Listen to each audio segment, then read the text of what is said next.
नमस्कार दोस्तों, मैं आप सभी का स्वागत करता हूं डिफेंस मास्टर पर और एक नया आपके लिए सेशन लेकर आया हूं। और आज के इस सेशन में करंट अफेयर का बहुत ही एक इंपॉर्टेंट टॉपिक हम यहां पर डिस्कस करने वाले हैं, जिसका टाइटल आपने यहां पर देख ही लिया होगा कि इंडिया और बांग्लादेश के रिलेशंस के बारे में इस पर्टिकुलर सेशन में आज हम यहां पर बात करेंगे। अब ये जो पर्टिकुलर डिस्कशन हम आज यहां पर कर रहे हैं, इसके पीछे दो तीन इंपॉर्टेंट रीजन हैं, ठीक है, जिसकी वजह से ये पर्टिकुलर टॉपिक जो है ये आपके लिए बहुत ज्यादा इंपॉर्टेंट है। चाहे वो आप अपने रिटन एग्जामिनेशन के बारे में बात कर लीजिए, उससे रिलेटेड भी क्वेश्चन यहाँ पर पूछे जा सकते हैं, क्योंकि आगे जो डिटेल्स मैं यहाँ पर कवर करूंगा वो बहुत ही स्टैटिक इंफॉर्मेशन होगी जो एग्जामिनेशन में बार बार पूछी जा सकती है। आपके एसएसबी इंटरव्यू में भी ये चीजें पूछी जा सकती हैं। और एक भारत का एक नागरिक होने के नाते हमारे पड़ोस में, क्योंकि हमारा ये पड़ोसी देश है, इसके साथ सबसे ज्यादा बॉर्डर जो है वो इंडिया यहाँ पर शेयर करता है, तो अवेयरनेस हमारे यहाँ पर होना बहुत जरूरी है इस पर्टिकुलर टॉपिक के बारे में। तो इन्हीं सब चीजों के साथ आज का इस डिस्कशन जो है हम यहां पर कंप्लीट करेंगे, ठीक है। कोविड 19 आप सभी को पता है, कोविड 19 के बाद हमारे देश के प्रधानमंत्री श्री नरेंद्र मोदी जी की ये पहली फॉरेन विजिट है, जो कि आपको कब देखने को मिलेगी, ये 26 और 27 मार्च, ठीक है, 2 दिन की विजिट है जो आपको यहां पर देखने को मिल रही है, ठीक है। आप सभी को पता है कि जो बांग्लादेश है, ठीक है, ये 1971 में जो है वो इसको इंडिपेंडेंस यहां पर मिली थी। और हमने कई सारे इंपॉर्टेंट यहाँ पर पर्सनैलिटी के बारे में यहाँ पर सुना है, चाहे वो हमारे फील्ड मार्शल सैम मानेकशॉ जी के बारे में देखें, क्योंकि उस टाइम पर वो जो है वो आर्मी चीफ यहाँ पर आपको देखने को मिलेंगे। तो सैम मानेकशॉ जी का भी यहाँ पर सिग्निफिकेंस बहुत ज्यादा है। 1971 का जो हमने बांग्लादेश लिबरेशन वॉर पाकिस्तान से यहाँ पर लड़ा था, ठीक है, उसके पूरे 50 साल यहाँ पर कंप्लीट हो गए। मतलब बांग्लादेश को इंडिपेंडेंट हुए पूरे 50 साल यहाँ पर आपको कंप्लीट होते हुए दिखाई दे रहे हैं। और इसी मौके पर जो हमारे देश के प्रधानमंत्री हैं, उन्होंने डिसाइड किया है कि हम बांग्लादेश जाकर 2 दिन की विजिट यहाँ पर करेंगे। और जो भी हम अलग अलग सेक्टर्स हैं जहां पर बांग्लादेश और इंडिया अपने रिलेशन को यहाँ पर इंप्रूव कर सकते हैं, और कई सारी प्रॉब्लम्स भी हैं, जैसे मान लीजिए कि हम यहाँ पर तीस्ता वाटर डिस्प्यूट के बारे में बात करें, ठीक है, बीबीआईएन के बारे में बात करें, ठीक है, ये क्या है अभी हम आगे डिस्कस करने वाले हैं। सो बीबीआईएन के बारे में डिस्कशन अगर हम करें यहाँ पर, ठीक है, और भी बहुत सारे डिस्प्यूट्स आपको देखने को मिलेंगे, जैसे जो यहाँ पर एनिमल जो स्मगलर वगैरह होते हैं, ठीक है, उनके साथ जो बॉर्डर पे यहाँ पर सिचुएशन आपको देखने को मिल रही है, किस तरीके से इन सब चीजों को इंप्रूव यहाँ पर किया जा सकता है। तो बैकग्राउंड इन्फॉर्मेशन के साथ मैं इस पूरे के पूरे टॉपिक को आपको यहाँ पर समझाऊंगा, जो कि आपके जीडी में, लेक्चरेट में, इंटरव्यू में, रिटन एग्जामिनेशन में, नॉर्मल अवेयरनेस में, सब चीजों के लिए बहुत ज्यादा जरूरी आपको देखने को मिलेगा। तो 26 और 27 मार्च को हमारे देश के प्रधानमंत्री की जो विजिट है बांग्लादेश में, उसकी क्या सिग्निफिकेंस है, क्या क्या चीजें हम यहाँ पर देख सकते हैं कि किन किन चीजों के ऊपर यहाँ पर डिस्कशन होगा, उनके बारे में इस आर्टिकल में हम यहाँ पर डिस्कस करने वाले हैं। दो इंपॉर्टेंट चीज आप यहाँ पर देख सकते हैं, न्यूज में भी यहाँ पर आया हुआ है कि प्रधानमंत्री मोदी जी जो है उनकी 2 दिन की विजिट बांग्लादेश जो है वो आज से यहाँ पर स्टार्ट हो रही है। और एक और बहुत ही इंपॉर्टेंट यहाँ पर क्वेश्चन है जो आपसे एग्जामिनेशन में पूछा जा सकता है कि इस बार जो हमारा रिपब्लिक डे हुआ था, ठीक है, आप लोग मुझे कमेंट सेक्शन में बताइए कि इस बार जो हमने रिपब्लिक डे यहाँ पर सेलिब्रेट किया, ये कौन से नंबर का यहाँ पर रिपब्लिक डे था जो भारत में यहाँ पर मनाया गया, ठीक है। इसमें यहाँ पर बांग्लादेशी जो सोल्जर्स हैं उन्होंने भी यहाँ पर पार्टिसिपेट किया, करीब 96 सोल्जर्स थे जिन्होंने यहाँ पर पार्टिसिपेट किया। और इनके पास अगर हम देखेंगे तो इनके पास BD-08 राइफल्स थी जब यहाँ पर ये मार्च पास्ट कर रहे थे। और आप यहाँ पर ये कह सकते हैं वेरिएंट है ये Chinese type 817.62 mm assault weapon का, ये चीज भी आपको पता होनी जरूरी है। और आप यहाँ पर ये कह सकते हैं कि ऑर्डिनेंस फैक्ट्री जो बांग्लादेश की है वो करीब आप 10,000 यहाँ पर इस तरीके की जो राइफल्स हैं वो यहाँ पर प्रोड्यूस करती हुई दिखाई देती हैं। तो बांग्लादेश का जो एक कंटीजेंट था इस बार की रिपब्लिक डे में यहाँ पर उसने पार्टिसिपेट किया, और उनके पास BD-08 राइफल्स है जो कि एक चाइनीज वेरिएंट है, उसको लेकर इन्होंने यहाँ पर मार्च पास्ट किया, ठीक है। इसके बारे में थोड़ा सा ध्यान रखना है आपको, एग्जामिनेशन में क्वेश्चन डायरेक्टली आपसे पूछे जा सकते हैं। हमारे डिफेंस मास्टर ऐप को अगर आपने डाउनलोड नहीं किया है तो आप डाउनलोड कर सकते हैं, लिंक आपको डिस्क्रिप्शन बॉक्स में मिल जाएगी। आपके CDS, एफकेट, SSB प्रिपरेशन और जो वेरियस एग्जामिनेशन होते हैं इंक्लूडिंग टेरिटोरियल आर्मी, उनकी प्रिपरेशन यहाँ पर कराई जाती है, जो कि आपके वेरियस एग्जामिनेशन और SSB इंटरव्यू के लिए बहुत ज्यादा यूजफुल यहाँ पर आपको देखने को मिलेगी। हम देख सकते हैं गूगल ने यहाँ पर एक डूडल बनाया है ना, क्योंकि यहाँ पर जो है वो टोटल अगर हम बात करेंगे तो 70 ईयर्स यहाँ पर कंप्लीट हो गए हैं, ठीक है। तो 70 ईयर्स बांग्लादेश के लिबरेशन को यहाँ पर आपको देखने को मिलेंगे, और इसी वजह से इस चीज को कमेमोरेट करने के लिए, है ना, इस चीज की सिग्निफिकेंस को समझते हुए इस तरीके का जो डूडल है वो भी यहाँ पर गूगल ने प्रिपेयर किया हुआ है, ठीक है। तो इसको भी आप यहाँ पर देख सकते हो। अब सबसे पहले इस टॉपिक को डिस्कस करने से पहले मैं थोड़ी सी आपको ना बैकग्राउंड इंफॉर्मेशन यहाँ पर बताता हूँ। देखिए क्या हुआ कि भारत जब यहाँ पर आजाद हुआ तो पाकिस्तान को 2 एरिया दिए गए, है ना। एक ये वाला जो एरिया है जिसको हम यहाँ पर वेस्ट पाकिस्तान के नाम से जानते हैं, और ये वाला जो एरिया है इसको हम ईस्ट पाकिस्तान के नाम से यहाँ पर जानते थे। ठीक है, आप ये कह सकते हैं कि जो भी यहाँ पर रिसोर्सेज वगैरह थे, है ना, वो सबसे ज्यादा आपको ईस्ट पाकिस्तान में यहाँ पर देखने को मिलेंगे। सबसे ज्यादा जो यहाँ पर डेवलपमेंट वाले प्रोजेक्ट आपको देखने को मिलेंगे, ये सब चीजें कहां पर थी, ये सब चीजें जो है ये आपको ईस्ट पाकिस्तान में देखने को मिलेगी। लेकिन जो पावर थी वो कहां पर थी, वो वेस्ट पाकिस्तान में थी। फॉर एग्जाम्पल, अगर मान लीजिए कि हम यहाँ पर बात करें कि जो वेस्ट पाकिस्तान था उसकी ऑफिशियल लैंग्वेज क्या थी, वो थी उर्दू, है ना। लेकिन बांग्लादेश वाले टाइम पीरियड पर अगर हम बात करेंगे तो यहाँ पर ज्यादातर जो है उस टाइम पर पॉपुलेशन कौन सी रह रही थी, वो बंगाली पॉपुलेशन यहाँ पर रह रही थी।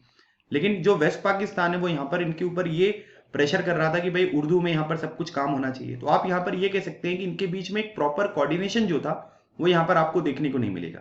बांग्लादेश जो कि उस टाइम पीरियड पर ईस्ट पाकिस्तान के नाम से जानता था, अगर वो कोई भी अच्छा यहाँ पर काम करता है, लेकिन पावर जो थी वो हमेशा आपको वेस्ट पाकिस्तान में यहाँ पर देखने को मिलेगी। तो इसी प्रॉब्लम्स को देखते हुए यहाँ पर क्या हुआ कि जो है वो थोड़ी सी आवाज उठी कि भाई हमको यहाँ पर थोड़ा ऑटोनॉमी चाहिए, है ना। और शेख मुजीबुर रहमान, जिनको फादर ऑफ बांग्लादेश यहाँ पर कहा जाता है, बाघ बंधु के नाम से भी जाना जाता है, ठीक है, तो उन्होंने यहाँ पर क्या हुआ, इलेक्शन वगैरह भी जीता। लेकिन यहाँ पर क्या हुआ कि वेस्ट पाकिस्तान ने उसको मना कर दिया, और फिर यहाँ पर ऑपरेशन इन्होंने एक स्टार्ट किया जिसको बोलते हैं ऑपरेशन सर्चलाइट। और यहाँ पर एक इंपॉर्टेंट जो है वो सेना के बारे में भी आपको पता होना जरूरी है, जिसको हम बोलते हैं मुक्ति वाहिनी सेना। तो उन सब लोगों की यहाँ पर भारत ने मदद करी, क्योंकि यहाँ पर बांग्लादेश जो कि ईस्ट पाकिस्तान के नाम से जाना जाता था, उसने यहाँ पर भारत से गुहार लगाई। और फिर उस टाइम पीरियड पर इंदिरा गांधी जी के टाइम पीरियड पर देश की प्रधानमंत्री इंदिरा गांधी जी थी, और शेम मानेकशॉ जो हमारे फील्ड मार्शल हैं, उनकी अध्यक्षता में, उनकी अगुवाई में यहाँ पर पाकिस्तान को हमने हराया। करीब 90,000 जो सैनिक थे उनको बंदी बनाया। बाद में फिर यहाँ पर जो है वो एग्रीमेंट हुआ, उसके बाद उनको यहाँ पर रिलीज किया गया। तो उसके बाद यहाँ पर क्या हुआ कि ये बांग्लादेश जो है वो 1971 में, मतलब आप ये कह सकते हैं कि 26 मार्च 1971 में निकलकर सामने एक कंट्री हमारे आया। अब यहां पर एक क्वेश्चन आपसे ये पूछा जा सकता है मैप बेस्ड कि भारत के कौन कौन से स्टेट्स हैं जो बांग्लादेश के साथ यहां पर बॉर्डर को टच करते हैं। ठीक है, तो एक ये भी बहुत इंपॉर्टेंट क्वेश्चन बन सकता है।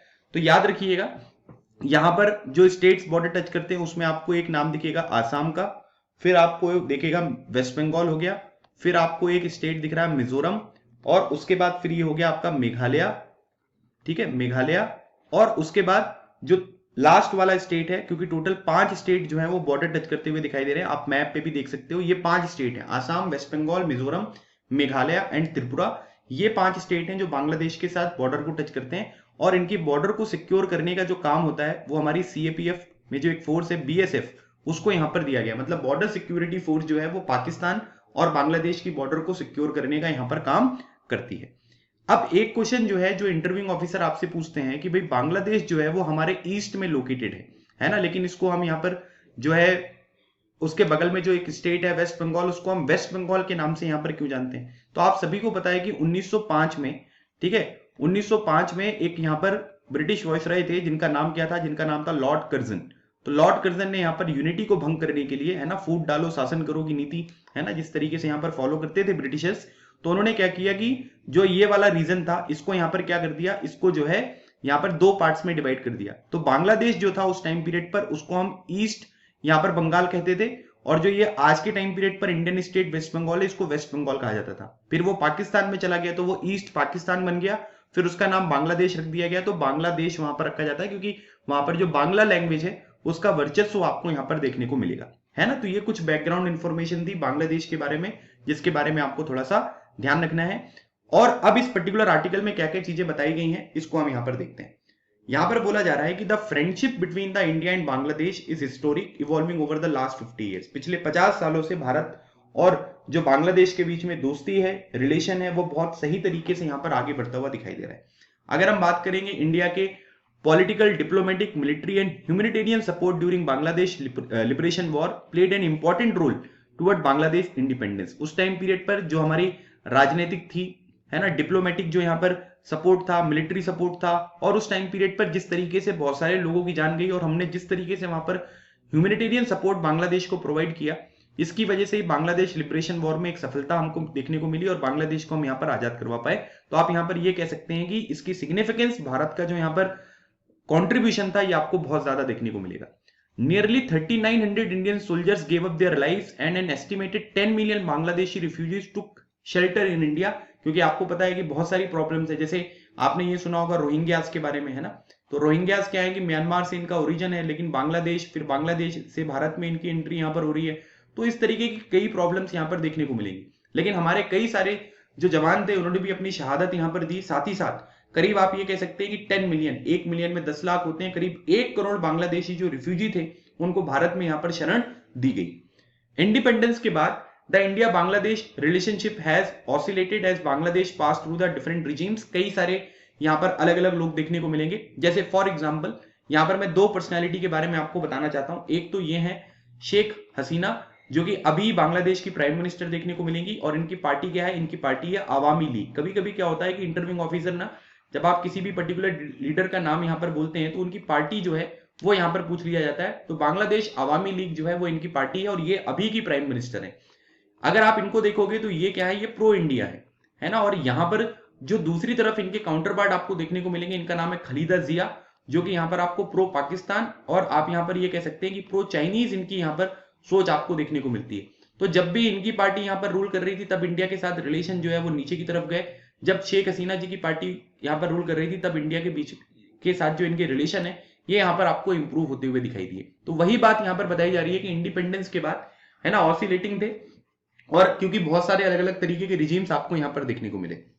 The relationship remained cordial until the assassination of Bangladesh founding president Sheikh Mujibur Rahman in August 15, 1975। हमारे और बांग्लादेश के जो रिलेशन थे वो बहुत सही तरीके से चल रहे थे, लेकिन जो उनके पहले प्रेसिडेंट हैं, जिनको हम यहाँ पर बाग बंधु के नाम से भी जानते हैं, याद रखिएगा, दिस इज वेरी इंपॉर्टेंट, बाग बंधु। तो ये किसको कहा जाता था, शेख मुजीबुर रहमान जी को यहाँ पर कहा जाता था, जो कि यहाँ पर जो शेख हसीना जी हैं उनके फादर हैं। ठीक है, इनका असैसिनेशन यहाँ पर किया गया 15 अगस्त 1975 को, और उसके बाद फिर आपको मिलिट्री रूल जो है वो बांग्लादेश में देखने को मिला। और यहां से जो है मिलिट्री जनरल, जिनका नाम क्या है, Ziaur Rahman, who became president and also assassinated in 1981। मतलब इन्होंने क्या किया कि यहाँ के जो प्रेसिडेंट है उनका यहाँ पर असैसिनेशन हुआ, उसके बाद मिलिट्री रूल आपको देखने को मिला। जनरल जो जियाउर रहमान है वो यहाँ पर प्रेसिडेंट बने, लेकिन इनका भी असैसिनेशन जो है वो 1981 में आपको देखने को मिला। उसके बाद आप यहाँ पर ये कह सकते हैं कि 1982 से लेकर 1991 तक फिर से आपको मिलिट्री लेड गवर्नमेंट आपको देखने को मिली, जिसमें जनरल एच.एम. इरशाद जो है उन्होंने यहाँ पर कंट्री को रूल किया। मतलब आप यहाँ पर ये देख सकते हैं कि 1975 में असैसिनेशन के बाद 6 साल तक जियाउर रहमान ने यहाँ पर जो है रूल किया। उसके बाद 1982 से 1991 तक भी मिलिट्री रूल आपको बांग्लादेश में यहाँ पर देखने को मिला। जब इनकी यहाँ पर सरकार यहाँ पर खत्म हुई, उसके बाद आप यहाँ पर ये कह सकते हैं कि बांग्लादेश में जो पार्लियामेंट्री डेमोक्रेसी है वो आपको देखने को मिली, जिस तरीके से हमारे यहाँ पर है। तो 1991 में ये स्टोर हुई, और उसके बाद आप यहाँ पर ये कहते हैं कि हमारे जो रिलेशन है बांग्लादेश के साथ कभी अच्छे हुए कभी बुरे हुए, ये डिपेंड करता है कि कौन सी पॉलिटिकल पार्टी वहां पर रूल कर रही है, उसके बेसिस पे अप्स एंड डाउन्स आपको देखने को मिले। ठीक है, अब अगली बात बताई जा रही है कि पिछले 10 सालों में अगर हम देखेंगे तो इंडिया और बांग्लादेश के जो रिलेशन है वो यहाँ पर क्या हुए कि बहुत अच्छी तरीके से आपको आगे बढ़ते हुए दिखाई दिए, है ना। और हमने देखा कि दोनों कंट्रीज ने एक दूसरे को कॉपरेट किया। जो हमारे हिस्टोरिकल और कल्चरल टाइज हैं उनके अलावा भी अगर हम देखें तो हमने यहाँ पर ट्रेड के ऊपर बहुत फोकस किया, कनेक्टिविटी बढ़ाने की बहुत बातें करी, एनर्जी हो गया, डिफेंस हो गया, इन सेक्टर्स में भी हमने यहाँ पर क्या किया, इंप्रूवमेंट इंडिया और बांग्लादेश के रिलेशन में यहाँ पर आपको देखने को मिला। ये नहीं कि पहले जो हिस्टोरिकल सिग्निफिकेंस है, इंडिपेंडेंस है, जो कल्चरल है, क्योंकि हमारे देश में भी कई सारे लोग बंगाली भाषा यहाँ पर बोलते हैं, है ना, उनका जो यहाँ पर रहना सहना था, जो कनेक्टिविटी थी, है ना, हमारे रीजन्स के साथ वो भी थी। उन सब चीजों के अलावा भी हमने trade, connectivity, energy and defence के ऊपर भी यहाँ पर अच्छी तरीके से फोकस किया। Bangladesh and India have achieved the rare feat of solving their border issues peacefully by ratifying the historic land border boundary agreement in 2015। तो इंडिया और बांग्लादेश के बीच में एक बहुत ही हिस्टोरिक यहाँ पर था। कई बार क्या हुआ कि कुछ जगह पर कुछ बांग्लादेशी यहाँ पर रह रहे थे, बांग्लादेश के कुछ एरिया में जो है वो इंडिया रह रहे थे। तो यहाँ पर क्या हुआ कि उनको ये प्रॉब्लम जो है वो सॉल्व करने की कोशिश करी गई कि भाई जिसको जहां पर रहना है इंडिया में रहना है इंडिया में रहिए, बांग्लादेश में रहना बांग्लादेश में रहिए, और ये जो बाउंड्री एग्रीमेंट है इसको हमको यहाँ पर रिजॉल्व करना बहुत जरूरी है। Where enclaves were swapped allowing inhabitants to choose their country of residence and become citizen of either India और बांग्लादेश। तो इस तरीके का जो लैंड बाउंड्री एग्रीमेंट था वो कब साइन यहाँ पर किया गया, 2015 में। ये सब इंपॉर्टेंट जीडी के पॉइंट्स हैं, ये सब अगर आप बोलोगे एसएसबी इंटरव्यू में अपने तो डेफिनेटली इसका सिग्निफिकेंस बहुत ज्यादा यहाँ पर देखने को मिलेगा। और आपसे एग्जामिनेशन में ये भी पूछा जा सकता है कि लैंड बाउंड्री एग्रीमेंट कौन कौन सी कंट्रीज के साथ यहाँ पर जो है इंडिया ने साइन किया, तो बांग्लादेश के साथ साइन किया हुआ है। ठीक है, the Bangladesh government led by prime minister Sheikh Hasina जो एंटी इंडिया इंसर्जेंसीज आपको देखने को मिलेगी, उनको कंट्रोल किया। मतलब आप यहां पर ये कह सकते हैं कि ये प्रो इंडिया है, तो इंडिया के अगेंस्ट जो यहां पर इंसर्जेंसी होती है उनको यहां पर किस तरीके से कंट्रोल करना है, उसके लिए यहां पर शेख हसीना जी ने बहुत अच्छी तरीके से काम किया। लेकिन खालिदा जिया जो है वो इस चीज को यहां पर सपोर्ट करती हुई आपको दिखाई देती है। Making the India Bangladesh border one of the regions most peaceful, तो आज के टाइम पीरियड पर अगर हम देखेंगे तो इसी वजह से जब इंसर्जेंसी के ऊपर यहां पर काम किया गया तो यहां पर क्या है, आप ये देख सकते हैं कि इस पूरे के पूरे रीजन को बहुत पीसफुल बनाने की कोशिश दोनों तरफ से यहां पर की गई। अगर आज के टाइम पीरियड पर हम बात करेंगे तो बांग्लादेश जो है वो इंडिया का बिगेस्ट ट्रेडिंग पार्टनर है साउथ एशिया में। साउथ एशिया में अगर हम बात करें कंट्रीज के बारे में तो जो सार्क कंट्रीज होती हैं इनको हम यहाँ पर क्या कहते हैं, साउथ एशियन कंट्रीज कहते हैं, जिसमें आपको पाकिस्तान भी देखने को मिलेगा, भारत भी देखने को मिलेगा, भूटान हो गया आपका, नेपाल हो गया, ठीक है, म्यांमार हो गया, ठीक है। और उसके बाद जो है जैसे सार्क कंट्रीज में म्यांमार यहाँ पर पार्ट नहीं है, ठीक है, ये बात ध्यान रखना आप, ठीक है। मैंने यहाँ पर म्यांमार का नाम ले लिया लेकिन यहाँ पर म्यांमार पार्ट नहीं है। तो यहाँ पर कौन कौन सी कंट्रीज है, चलिए एक बार थोड़ा सा रिवाइज कर लेते हैं। तो यहाँ पर आप देखोगे तो पाकिस्तान हो गया, यहाँ पर आपको इंडिया देखने को मिलेगा, फिर यहाँ पर आपको नेपाल देखने को मिलेगा, फिर आपको भूटान यहाँ पर देखने को मिल रहा है, उसके बाद श्रीलंका हो गया, उसके बाद मालदीव्स यहाँ पर आपको देखने को मिल रहा है। तो ये यहाँ पर कुछ इंपॉर्टेंट कंट्रीज हैं, ठीक है, जो आपको यहाँ पर देखने को मिल रही है, जिनके बारे में थोड़ी सी जानकारी आपको रखनी है, क्योंकि इस तरीके के जो क्वेश्चंस हैं ये आपसे एग्जामिनेशन में डायरेक्टली यहाँ पर पूछे जा सकते हैं, ठीक है। तो इनके बारे में आपको पता होना जरूरी है। तो यहाँ पर मैंने आपको बताया, और इसमें आप एक नाम और यहाँ पर ऐड कर लीजिएगा, अफगानिस्तान भी, ठीक है, अफगानिस्तान को भी इसमें हम इंक्लूड करते हैं। तो अफगानिस्तान हो गया, और उसके बाद यहाँ पर ये बांग्लादेश तो है ही है ना। तो ये टोटल 8 कंट्रीज हैं जो सार्क में आपको देखने को मिलेगी, जिसका फाउंडेशन 1985 में हुआ था, और इसका सेक्रेटरिएट जो है ये काठमांडू में आपको देखने को मिलेगा, ठीक है। तो ये कुछ इंपॉर्टेंट चीजें हैं सार्क के बारे में, इसके बारे में भी ध्यान रखना है। और सार्क की जो पहली मीटिंग हुई थी, first meeting, this is very important question, first meeting जो हुई थी वो कहां पर हुई थी, वो ढाका में हुई थी। और सार्क जैसा एक ऑर्गेनाइजेशन यहां पर बनाना चाहिए, ये जो पर्टिकुलर बात बताई थी ये किसने बोली थी, ये बोली थी शेख मुजीबुर रहमान, जो कि प्रेसिडेंट है बांग्लादेश के पहले, ठीक है। तो ये कुछ इंपॉर्टेंट चीजें हैं, ध्यान रखना है। तो अगर हम यहाँ पर साउथ एशियन कंट्रीज के बारे में बात करेंगे तो उनमें इंडिया का जो सबसे बड़ा ट्रेडिंग पार्टनर है वो कौन है, वो है Bangladesh, with export to Bangladesh in physical year 2018-19 $9.21 billion का, और इंपोर्ट जो है वो $1.04 बिलियन का आपको देखने को मिलेगा, है ना। मतलब एक्सपोर्ट हम यहाँ पर ज्यादा करते हैं और इंपोर्ट यहाँ पर बांग्लादेश से कम करते हुए दिखाई देते हैं। और उसके बाद यहाँ पर कई सारे बांग्लादेशी जो प्रोडक्ट हैं उसमें आपको जो है वो ड्यूटी फ्री एक्सेस भी इंडिया में प्रोवाइड करी जाती है, जिसके ऊपर जो यहाँ पर आप ये कह सकते हैं कि टैक्स वगैरह यहाँ पर होता है, ठीक है, जो उसके प्राइस वगैरह बढ़ जाते हैं किसी चीज में हम ऐड करते हैं, उन सब चीजों से यहाँ पर उनको रियायत प्रोवाइड करी गई है। इंडिया यहाँ पर बात करेंगे तो इन्होंने लाइन ऑफ क्रेडिट भी जो है वो बांग्लादेश को प्रोवाइड किया हुआ है करीब $8 बिलियन का, ताकि वहां पर रोड हो गया, रेलवेज हो गया, ब्रिजेस हो गए और पोर्ट्स वगैरह को अच्छी तरीके से डेवलप यहाँ पर किया जाए। दो चीजें होती है, एक होता है आपका ग्रांट और एक होता है आपका क्रेडिट, ठीक है, जिसको हम लाइन ऑफ क्रेडिट यहाँ पर कहते हैं, LOC। सो यहाँ पर क्या है कि ग्रांट में क्या होता है कि ये सब चीजें जो है ये आपने सहायता करी है ना, बाद में पैसे नहीं मिलेंगे, इस बात में ग्रांट में ये चीज होती है। क्रेडिट बेसिकली एक तरीके का लोन होता है, ठीक है, थोड़ा सा इसमें जो इंटरेस्ट रेट होता है वो कम होता है और टाइम पीरियड प्रोवाइड किया जाता है कि भाई आप इतने टाइम पीरियड पर इसको रिटर्न करना, ठीक है। तो इस तरीके का $8 बिलियन का हमने जो लाइन ऑफ क्रेडिट है वो भी यहाँ पर प्रोवाइड किया, ताकि वहां पर रोड्स कनेक्टिविटी बढ़ाई जा सके। Bangladeshi makeup large portion of tourist in India. आज के टाइम पीरियड पर अगर हम टूरिस्ट के बारे में बात करेंगे इंडिया में, तो बांग्लादेश से बहुत सारे जो है वो टूरिस्ट इंडिया में देखने को मिलेंगे। मतलब आप यहां पर ये कह सकते हैं कि अगर 5 टूरिस्ट यहां पर देखे जाए तो उनमें से एक जो है वो यहां पर बांग्लादेश से देखने को मिलेगा। तो ओवरऑल हम ये कह सकते हैं कि जो टूरिज्म है उसको भी यहां पर हम लोग देख रहे हैं कि बांग्लादेश हमारी उसमें भी मदद कर रहा है, ताकि टूरिस्ट जो हमारी एक्टिविटीज हैं वो भी हमारी कंट्री में सही तरीके से होती रहे।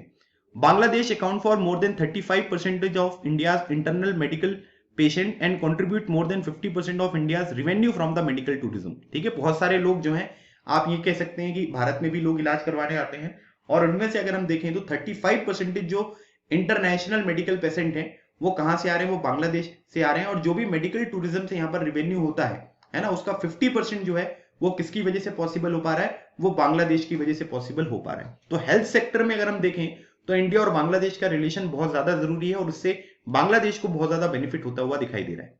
अब यहां पर देखेंगे अगर हम दो कंट्रीज के बीच में, तो इनके बीच में क्या हुआ है कि इनके बीच में जो कनेक्टिविटी है वो भी यहां पर आपको इंप्रूव होती हुई दिखाई दी।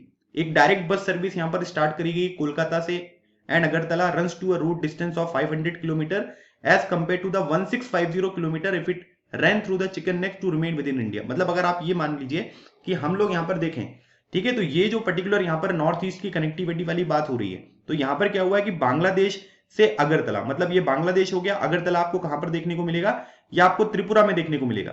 तो अगर यहां से बस सर्विस जो है वो करी जाए तो उसका जो डिस्टेंस है वो यहां पर कम हो गया। नहीं तो चिकन नेक से अगर आप यहां पर आओगे, जैसे डोकलाम वाले इशू में ये चिकन नेक आपको यहां पर दिख रहा है ना, ये वाला जो रीजन है, तो यहां पर क्या है कि अगर यहां से अगर हम घूम के जाएंगे तो फिर इससे बहुत ज्यादा टाइम आपको लगता हुआ दिखाई देगा। तो यहां पर क्या हुआ कि इस बस सर्विस की वजह से जो यहां पर इनके बीच में कनेक्टिविटी है वो बढ़ती हुई दिखाई दी। तो करीब 500 किलोमीटर में वो डिस्टेंस आप कवर कर सकते हो, नहीं तो पहले 1650 किलोमीटर आपको पूरा चिकन नेक से होते हुए यहां पर अगरतला जाना पड़ता था, ठीक है। Recently A 1.9 kilometre long bridge the Maitri Setu, examination में डायरेक्टली पूछा जा सकता है कि मैत्री सेतु जो है वो कौन कौन सी कंट्री के बीच में है, वो यहाँ पर इंडिया और बांग्लादेश के बीच में देखने को मिलेगा, जिसकी लेंथ 1.9 किलोमीटर है। और इसको इनॉग्रेट किसने किया है, इसको इनॉग्रेट किया है हमारे देश के प्रधानमंत्री जी ने, connecting Sabroom in India with Ramgarh in Bangladesh. तो याद रखिएगा मैत्री सेतु जो है वो इंडिया के सबरूम को और रामगढ़ जो है यहाँ पर बांग्लादेश, उसको यहाँ पर कनेक्ट करता हुआ दिखाई दे रहा है ना। ये सब बेसिक बेसिक सी इंफॉर्मेशन है जो आपके एग्जामिनेशन में डायरेक्टली पूछी जा सकती हैं, ठीक है, वो आपको पता होना जरूरी है। क्लियर हो गया, this is very important point है ना, ये रिटन एग्जामिनेशन के लिए भी बहुत ज्यादा इंपॉर्टेंट आपको देखने को मिलेगा। अब यहां पर क्या है, अगली बात यहां पर बताई जा रही है कि Bangladesh allows the shipment of goods from its Mongla and Chattogram, जिसको चिटगोंग सीपोर्ट कहते हैं, carried by the road rail and waterways to Agartala. मतलब यहाँ पर जो उनके पोर्ट्स हैं उनकी भी कनेक्टिविटी जो है वो यहाँ पर आप देख सकते हैं कि उसको बढ़ाने की कोशिश यहाँ पर करी गई है, ठीक है, ताकि यहाँ पर क्या हो सके कि जो शिपमेंट वगैरह होता है, रोड रेल वाटर वेज वगैरह, वो सब चीजें आपको देखने को मिले। अच्छा, एक बात ये भी ध्यान रखिएगा कि जो सबरूम जगह है ये कहां पर है, ये आपको त्रिपुरा में देखने को मिलेगी, ठीक है। तो त्रिपुरा और बांग्लादेश की कनेक्टिविटी यहाँ पर आपको देखने को मिल रही है। तो ये सब चीजें क्या है, ये सब चीजें तो पॉजिटिव पॉइंट्स हैं जो आपको इंडिया और बांग्लादेश के रिलेशन में देखने को मिल रहे हैं। लेकिन यहाँ पर क्या है कि कुछ बोन्स ऑफ कंटेंशन भी देखने को मिलेगा, जिसमें सबसे पहला इशू यहाँ पर निकल कर आ रहा है जिसको हम बोलते हैं तीस्ता वाटर शेयरिंग इशू। तो जो तीस्ता वाटर शेयरिंग इशू है ये यहाँ पर क्या है, एक बार हम इसको अच्छी तरीके से देख लेते हैं, ठीक है।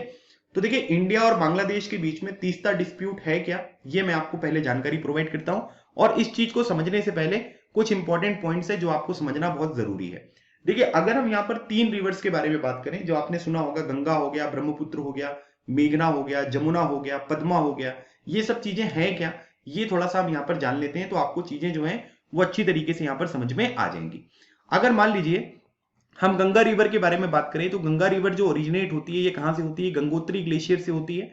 और ये यहाँ पर 2 डिस्ट्रीब्यूटरी में यहाँ पर आपको देखने को मिलेगी। जब ये गंगोत्री से यहाँ पर ओरिजिनेट होती है तो इसका नाम क्या होता है, इसका नाम भागीरथी रिवर आपको देखने को मिलेगा, जिसके ऊपर फेमस आपको तेहरी डैम, जो कि इंडिया का हाईएस्ट डैम है, वो यहाँ पर आपको देखने को मिल रहा है, ठीक है। फिर उसके बाद जब ये नीचे आती है, ठीक है, फिर उसके बाद ये गंगा बनती हुई आपको दिखाई देती है, ठीक है। अब यहां पर क्या है कि यह है फरक्का बराज। फरक्का बराज कहां पर है, ये आप यहां पर देख सकते हैं। This location is what, this location is Farakka barrage. मतलब इंडिया और बांग्लादेश की बॉर्डर पे ये फरक्का बराज है जहां पर पानी को रोका जाता है। इस तरीके की चीजें आपको यहां पर देखने को मिल रही हैं। तो डिस्ट्रीब्यूटरी है, मतलब ये गंगा रिवर जो है फरक्का बराज में ये डिस्ट्रीब्यूट होती है। एक होता है ट्रिब्यूटरी जो पानी लेकर आती है और मिल जाती है, और एक होती है डिस्ट्रीब्यूटरी जिसमें क्या होता है कि पानी यहां पर सेपरेट हो जाता है। राइट हैंड जो ट्रिब्यूटरी होता है इसको हुगली हम यहाँ पर कहते हैं, जो आपको वेस्ट बंगाल में जाता हुआ दिखाई देता है। और जो मेन रिवर यहाँ पर होती है, ठीक है, गंगा की, वो यहाँ पर बांग्लादेश में एंटर होती है, तो इसको हम क्या कहते हैं, इसको हम पद्मा रिवर के नाम से जानते हैं, ठीक है। तो गंगा रिवर जो है वो हुगली में और पद्मा रिवर में डिस्ट्रीब्यूट होती है, और पद्मा रिवर जो है वो कहां पर एंटर करती है, वो आपको बांग्लादेश में यहाँ पर एंटर करती हुई दिखाई दे रही है। In the same manner the Brahmaputra river originate at Angsi glacier, मतलब आप ये कह सकते हैं कि तिब्बत, ठीक है, जहां पर इसको सैंगपो रिवर के नाम से भी यहां पर जाना जाता है। तो वो यहां पर क्या करती है, वो यहां पर ओरिजिनेट होती हुई आपको दिखाई देगी तिब्बत से।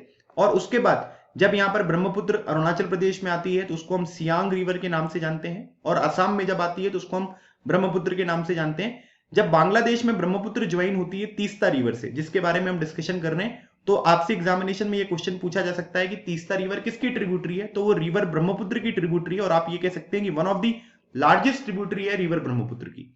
तो यहां पर क्या है कि बांग्लादेश में जो ब्रह्मपुत्र रिवर होती है वो यहां पर तीस्ता नाम से जानी जाती है। Below Teesta the river split into the 2 distributive branches, the western branch of the river is known as Jamuna. तो यहां पर क्या होता है कि जब तीस्ता इससे मिलती है और नीचे जाती है तो यहां पर ये डिस्ट्रीब्यूट होती है। जो इसकी वेस्टर्न ब्रांच यहां पर देखोगे आप, उसको हम किस नाम से जानते हैं, उसको जो है वो हम यहां पर जमुना के नाम से जानते हैं। तो Jamuna flows south and joins the Padma river near Goalundo Ghat. तो गोलंडू घाट जो है वहां पर क्या होता है कि जो जमुना रिवर है वो आपको यहां पर मिलती हुई दिखाई देती है। तो ये जमुना रिवर है, ये जमुना रिवर हो गई, ये पद्मा रिवर हो गई, ये यहां पर क्या कर रही है, ये गोलंडू घाट है, वहां पर ये पद्मा को ज्वाइन कर रही है। ठीक है, उसके बाद मेघना है, जो यहां पर क्या होता है कि बांग्लादेश के अंदर यहां पर फॉर्म होती है। आप यहां पर ये देख सकते हैं, ये मेघना रिवर है ना, और joining the Surma and Kusiyara rivers originating from the hilly region of the eastern India. तो दो रिवर है, एक है सुरमा और एक है कुसियारा रिवर, जो कि इंडिया में ओरिजिनेट होती हुई आपको दिखाई देगी। और उनके ओरिजिनेट होने के बाद जब वो दोनों चीजें यहां पर मिलती हैं तो ये मेघना रिवर यहां पर कहलाता है। फरक्का बराज क्या है, जमुना क्या है, पद्मा क्या है, मेघना क्या है, ये एकदम क्लियर कट आपको पता होना चाहिए, तभी आप यहां पर तीस्ता जो रिवर डिस्प्यूट है इसको यहां पर समझ पाओगे। ठीक है, अब यहां पर क्या है कि जो तीस्ता रिवर है ये ट्रिब्यूटरी है ब्रह्मपुत्र की, जिसको हम यहां पर क्या कहते हैं, जमुना बांग्लादेश में जानते हैं। तो ब्रह्मपुत्र रिवर को बांग्लादेश में जमुना के नाम से जाना जाता है, flowing through India and Bangladesh. तो तीस्ता रिवर यहां पर क्या है कि इंडिया में भी फ्लो होती है और बांग्लादेश में भी फ्लो होती है। अगर हम इसके ओरिजिन के बारे में बात करेंगे तो हिमालय में जो यहां पर चंगथेंग यहां पर सिक्किम में है and flows to the south West Bengal before entering Bangladesh. तो याद रखिएगा ये सिक्किम में भी फ्लो होता है तीस्ता रिवर, वेस्ट बंगाल में भी फ्लो होता है और उसके बाद फिर ये बांग्लादेश में एंटर करता हुआ दिखाई देगा। It covers nearly the entire flat plain of Sikkim while draining 2800 square kilometre of Bangladesh. मतलब आप ये कह सकते हैं कि सिक्किम में बांग्लादेश से होते हुए ये सिक्किम से वेस्ट बंगाल से होते हुए ये बांग्लादेश में आपको जाते हुए दिखाई दे रही है। For West Bengal it is the lifeline of half a dozen district in the North Bengal. मतलब नॉर्थ बंगाल के बारे में अगर हम बात करेंगे तो उसमें यहां पर क्या है कि ये जो पर्टिकुलर रिवर है उसकी सिग्निफिकेंस जो है वो बहुत ज्यादा है। बांग्लादेश यहां पर क्या कहता है, बांग्लादेश ये कहता है कि भाई तीस्ता वाटर जो है उसका फेयर और इक्विटेबल डिस्ट्रीब्यूशन यहां पर होना चाहिए इंडिया की तरफ से on the lines of the Ganga water treaty, जो कि 1996 में यहां पर साइन करी गई थी। तो यहां पर क्या है कि जितना पानी बांग्लादेश को मिलना चाहिए उतना पानी मिलता नहीं है। और वेस्ट बंगाल में आप सभी को पता है कि West Bengal is one of the key stakeholder of the Teesta agreement and is yet to endorse the deal. मतलब यहां पर आप ये कह सकते हैं कि भारत सरकार के बीच में और वेस्ट बंगाल गवर्नमेंट के बीच में इसके बीच में कोई एग्रीमेंट होता नहीं है, क्योंकि अगर मान लीजिए कि यहां पर कोई एग्रीमेंट कर दिया गया तो वो जो वेस्ट बंगाल वाले लोग हैं उनके लिए भी बहुत ज्यादा इंपॉर्टेंट है, तो उसकी वजह से प्रॉब्लम क्रिएट होती हुई दिखाई देगी। तो इसी वजह से यहां पर क्या है कि कोई जो है वो एग्रीमेंट किसी के बीच में भी यहां पर नहीं बन रहा है। The treaty is an agreement to share surface water at the Farakka barrage near their mutual border, जो मैंने आपको ऑलरेडी यहां पर बताया। तो यहां पर क्या है कि वाटर कितना मिलना चाहिए ये यहां पर डिसाइड नहीं हो पा रहा है, इसकी वजह से ये प्रॉब्लम आपको यहां पर देखने को मिल रही है। तो this is very important point, इस बात को भी आपको अच्छी तरीके से ध्यान रखना है। तो यहां पर जो पहला इशू था वो आपको क्या बताया गया, तीस्ता वाटर का शेयरिंग जो इशू है वो इंडिया और बांग्लादेश को यहां पर सॉल्व करना चाहिए। दूसरी बात अगर हम देखें 2020 में अगर देखें तो highest number of border shootings by the border security force. आज के टाइम पीरियड पर 2020 में अगर हम देखें तो सबसे ज्यादा जो शूटिंग्स यहां पर करी गई बॉर्डर सिक्योरिटी फोर्स के द्वारा वो 2020 में देखने को मिली। The shots are fired at civilians usually cattle traders who are usually unarmed trying to illegally cross the border. मतलब इलीगल तरीके से वो लोग यहां पर क्या कर रहे थे, बॉर्डर को क्रॉस करने की कोशिश कर रहे थे और उनको यहां पर शूट किया गया। India not only has failed to stop the border killings but at times has even justified them. मतलब आप ये कह सकते हैं कि बॉर्डर जो किलिंग्स यहां पर हो रही हैं इंडिया और बांग्लादेश की बॉर्डर पर, उसको कम कर नहीं पाए हम, लेकिन हम उसको यहां पर क्या करते हैं कि जस्टिफाई करते हैं। The statement by India external affair minister S Jaishankar ji during his recent visit to Dhaka that our shared objective should be a no crime no death border. मतलब उनने भी यहां पर इस बात के ऊपर फोकस किया कि भाई हमारा दोनों कंट्रीज का जो ऑब्जेक्टिव है वो ये है कि यहां पर जो है ना तो क्राइम होनी चाहिए हमारे बॉर्डर पे और ना ही कोई डेथ यहां पर होनी चाहिए। Raises question as to why killings and not due legal proceedings are being followed in the tackling border crimes. मतलब आप डायरेक्टली जो है वो शूट क्यों कर रहे हो, आप जो यहां पर लीगल प्रोसीडिंग्स होती है उनको क्यों फॉलो नहीं कर रहे हो, इस बात के ऊपर यहां पर क्वेश्चन निकलकर सामने आ रहा है।